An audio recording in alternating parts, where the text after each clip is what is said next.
கன்னிராசி உத்திர நட்சத்திரம் இவங்களுக்கான முருகர் மெசேஜ். முருகர் இவங்களுக்கு தரக்கூடிய மெசேஜ் என்ன அப்படின்னு பார்க்கும்போது, இந்த மாதம் முழுவதும் இவங்க முருகரை மட்டும் வழிபடாம வள்ளி தேவயானையோட இருக்கிற கல்யாண கோலத்துல இருக்கிற முருகரை இவங்க வழிபடணும்.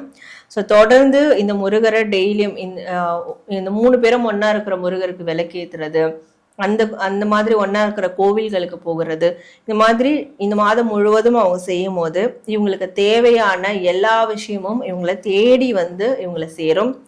அதாவது அப்போ கூட அவங்களுக்கு ஒரு நம்பிக்கை இருக்காது, அது எப்படி என்னை தேடி வந்துருமா அப்படின்னு கேட்பாங்க. பட் அவங்களுக்கு இங்க முருகர் தர பதில், என்னை நம்பு, நிச்சயமா உன்னை தேடி வரும். ஆனா இவங்க இந்த 3 பேரையும் சேர்ந்த மாதிரி இருக்கிற வள்ளி தேவயானையோட இருக்கிற முருகரை இவங்க 3 பேரையும் பின்பற்றணும், வழிபடணும் அப்படின்றது முருகர் தரக்கூடிய ஒரு மெசேஜா இருக்கு. ஸோ கன்னிராசி ஹஸ்த நட்சத்திரம் இவங்களுக்கான முருகர் மெசேஜ். ஸோ முருகர் இவங்களுக்கு தரக்கூடிய மெசேஜ் என்ன அப்படின்னா, சந்தோஷமா இருக்கணும், சிரிச்சு சந்தோஷமா இருக்கணும், சிரிப்பை எப்பவுமே வெளிப்படுத்தணும்.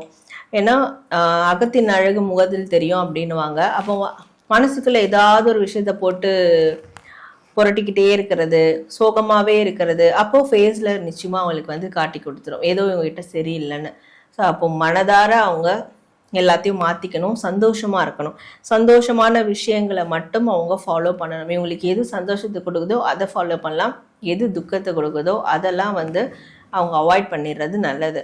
ஸோ இப்படி பண்ணும் போது அவங்களுடைய இன்னர் பியூட்டியும் சரி, வெளிப்புற அவுட்டர் பியூட்டியும் சரி அவங்களுக்கு மெருகேறும், அவங்களுக்குன்னு ஒரு யூனிக்னஸ் உருவாகும். ஸோ இந்த விஷயங்களை ஃபாலோ பண்ணணும் அப்படின்றது தான் முருகர் மெசேஜாக இருக்குது. கன்னிராசி சித்திரை நட்சத்திரம் இவங்களுக்கான முருகர் மெசேஜ்.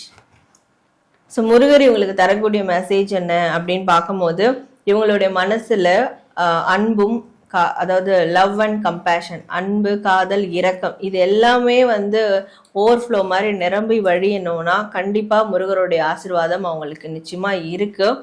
சில காலங்களாக அவங்களுக்கு ஒரு விரக்தி நிலை ஏற்பட்டிருக்கு. அந்த விரக்தி நிலையெல்லாம் கூடிய விரைவில் சரியாயிடும். முருகரை தொடர்ந்து அவங்க வழிபடுறது, முருகரை நினைச்சு மெடிடேஷன் பண்ணுறது, பூஜைகள் செய்கிறது, முருகர் கோவில் அடிக்கடி போயிட்டு வர்றது, இதெல்லாம் செய்யறதுனால அந்த விரக்தி நிலை கண்டிப்பாக மாறிடும். அது அடியோடு அவங்க மனசுலேருந்து போயிடும். அண்ட் அவங்களுக்கான ஒரு நல்ல துணையோட அவங்க ஒரு நிம்மதியான லைஃப்பை வாழ்வாங்க. அவங்களோட துணை இருக்கிறாங்கன்னா கூட நிச்சயமா அவங்களுக்குள்ள ஒரு மனமாற்றம் ஏற்படும், நல்ல ஒரு நிம்மதியான லைஃப் வாழ்வாங்க. ஸோ தொடர்ந்து முருகருடைய அந்த வழிபாடு இவங்க கையில் எடுக்கணும், இந்த மாதம் அதிகமாக எடுக்கணும் அப்படின்றது தான் முருகர் தரக்கூடிய ஒரு மெசேஜாக இருக்குது.